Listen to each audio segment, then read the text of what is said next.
Hello everyone, and welcome back to Everyday Husband Quotes, the channel for marriage advice, marriage entertainment, and everything else marriage. Hey guys, and welcome back to the channel. So I do want to talk about the interview that Martell Holt did with Chantel Scott. She is the creator of Chemistry, which is a relationship platform, and she interviewed Love and Marriage Huntsville, Martell Holt.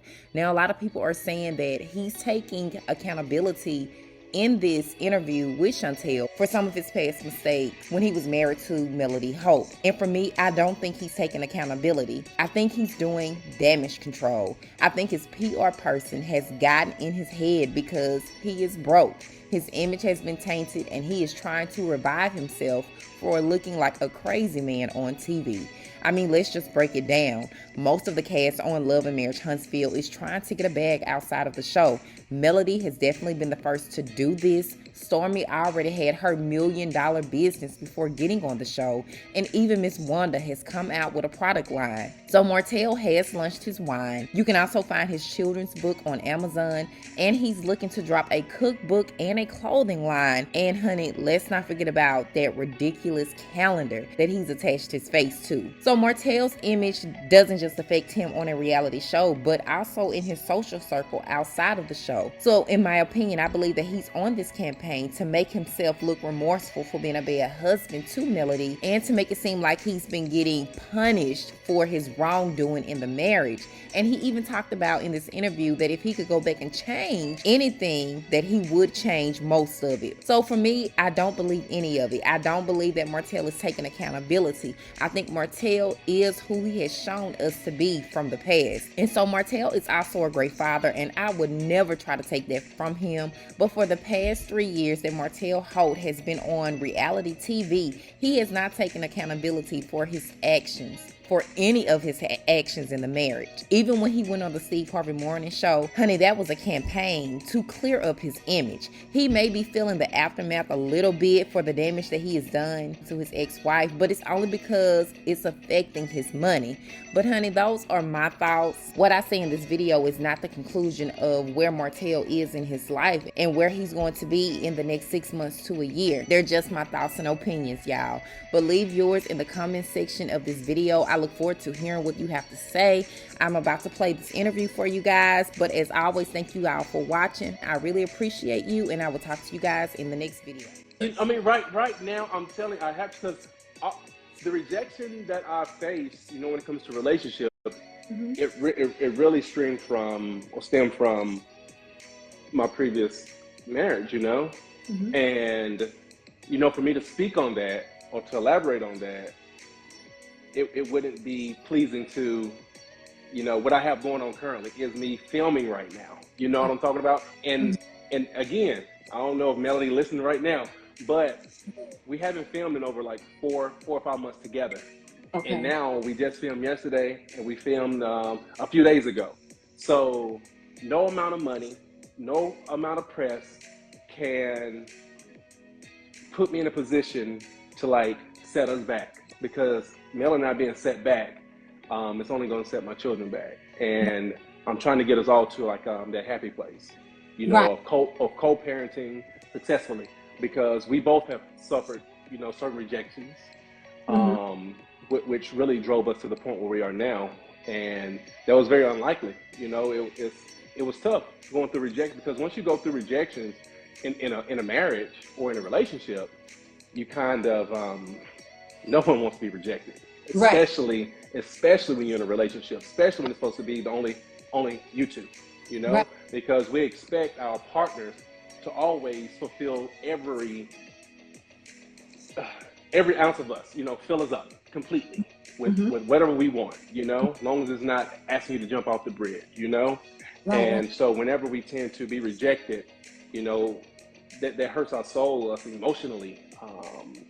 So like that'll make us do things that we shouldn't do, you know, once we feel that rejection. And I felt it. My ex, she felt it, and that caused us to do things that'll hurt, you know, because of that rejection. I hope with that though. So we don't. I mean, we're not here to exploit. That's not. But what I would like to know, and we're not gonna we don't have to talk much because we only have a few more moments. how have you coped with that? Like, that's what I want to hear. So, we'll talk more about the rejection and what it looks like and what it feels like, right? But Mm-hmm. how have you coped with that? How have you dealt with it? Like, how have you gotten to a place where you're like, we're in a great place? What have you done? Well, I mean, it's taking time, Mm-hmm. and I think time heals everything. You know, if you're going through it properly, Mm-hmm. and I feel that shoot, it's been like over a year for us of hurt. Right. You gotta hurt. And I'll be real. I'll be real about it all.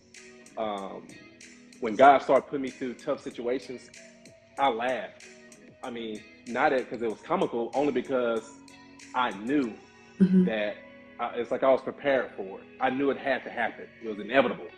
Right. When you put yourself through certain situations in life, you have to understand that it could be repercussions to things. Right. And you got to face it.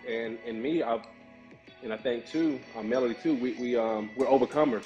We overcame all the hurt, all the crying, all the suffering, all that type of stuff. Mm-hmm. And I feel that it built character, made us better people. Mm-hmm. And again, like right now, I can say that we're moving forward on being better co-parents.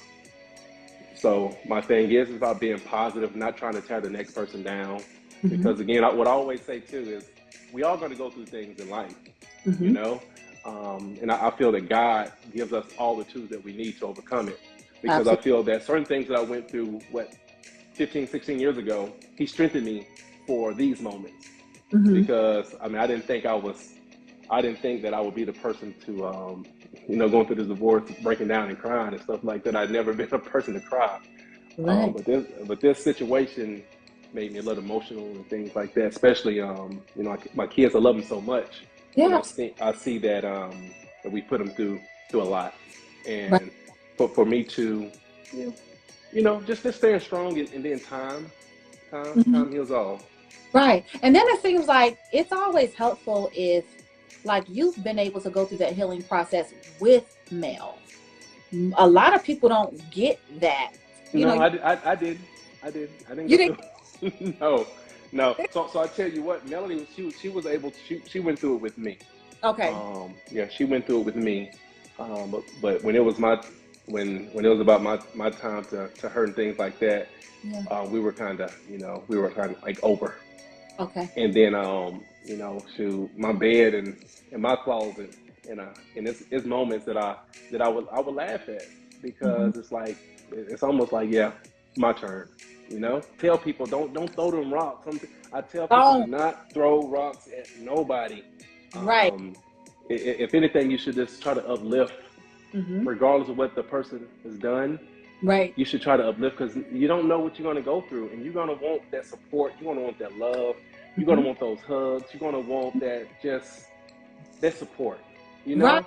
I Right. tell people you're going to need that support, because it's tough. And again, you don't know what you're going to go through in life. You don't know when you're going to go through it. You don't know how you're going to go through it. Mm-hmm. And you're gonna need some strong people around you to see you through. I would have accepted certain things that my wife wasn't doing. Okay. You follow what I'm saying? Some of my complaints, Mm-hmm. I could have held on a little longer Right. before taking matters into my own hand. Right. Because I mean, we were, I'm not gonna lie, we were a great couple. We were damn near like a perfect couple. Yes. And we both got busy. Mm-hmm. And then I started complaining about things like that. But I feel that if I would have just accepted certain things, because it wasn't, and when I look at it now, I look back like, damn, it wasn't that serious. You know what I'm saying? Right. But it's just when you're in the moment, when you're moving so fast, it's almost like you're thinking somebody just, oh, you're not doing this, you're not doing that. When you just sit your ass back and just look at it like, is it that serious? Right. You got this amazing marriage, these amazing children, and you about to go around and mess it up? No, no. It's okay to be rejected here and there. Right. Especially when you're in a marriage. So if I could have done anything different, I would have just accepted A lot longer. Hey, listen, I mean, that's a pretty cool question. But I think that when a lot of us, both men and women, when we're in the moment of complaining about certain things and you want to mess up a little bit here and there, you really don't think about the consequence. I tell you what, if God would have showed me all that I've gone through by effing up like I did, like, I would have set my ass down in that bed and just chilled like that. Girl, all right, I'll catch you next week. I'll go in there and cook. I got those kids. I tell you what, once you start messing up, you might continue to mess up, you know? Right. Yeah, right. And that's, yeah. Hey, yeah, it's nothing like married life. I'm telling you, married life is amazing. I mean, I talk about that all the time, and I think people will say, Martell, you messed up your marriage. I'm like, no. I mean, I did, but I do love marriage, and you know, that's dear to my heart. And I want to be married again. I do cherish marriage and things like that. So I did love my ex-wife, and I love my children. And I feel that children should be raised in with both parents at home, if possible. You know, as long as you're not about to kill each other. But I still feel too that do not give up on your marriage so easily. Right. You know, because I feel it's so important, and I think life is so important too. Yeah, raising your children is so imperative. And then it's tough. Like right now, I have all my children here. I have all of my children here at my house, and for 7 days. And you know, they go to mail for 7 days, and whenever they hear, you know, though they with me at times, it's like it still hurts because I feel that I remember not too long ago that their mom and dad were both here, and my kids were just smiling genuinely, you know, and I miss those days with them running to the bedroom and jumping in the bed, like with those real smiles and just so happy to see mom and dad, you know. Do you guys would ever reconsider and get back together? Don't be asking me questions like that, you know what I'm saying? Don't be asking me questions like that, you know? What?